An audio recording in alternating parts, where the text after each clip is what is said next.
কিছুক্ষণ একটু থামি, শোনার চেষ্টা করি। আমরা তো সারাক্ষণ এই মোবাইলটা নিয়ে থাকি, তাই না? এই একদম একটু সময় বাদ দিয়ে আমরা দেখতে পারি। আমাদের এক নেতা ছিলেন আমার এলাকায়, ঠাকুরাতে।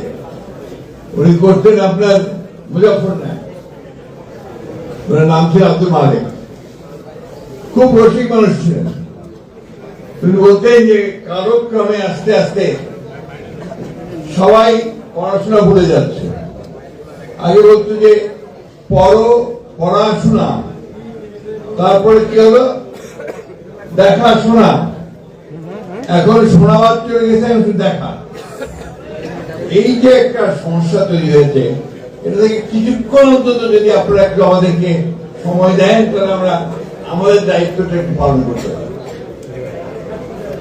আজকে আমাদের জন্য খুব আনন্দের দিন যে আমাদের নেতা, যিনি আমাদের দল তৈরি করেছিলেন, যিনি আমাদের স্বাধীনতার ঘোষণা দিয়ে দেশকে স্বাধীন করেছেন, যিনি আমাদের বিশ্বের দরবারে মাথা উঁচু করে দাঁড়াবার সুযোগ করে দিয়েছেন, তার নেতৃত্ব দিয়ে সেই নেতার জন্মদিন 90 বছর।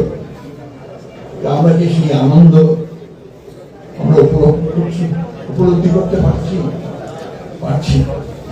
কারণ মাত্র কয়েকদিন আগে আমাদের আরেকজন নেত্রী, যিনি তার সমস্ত জীবন দিয়ে আমাদের জন্য কাজ করে গেছেন, আমাদের গণতন্ত্রকে মুক্ত করেছেন, আমাদেরকে পথ দেখিয়েছেন, সেই নেত্রীকে আমরা হারিয়েছি।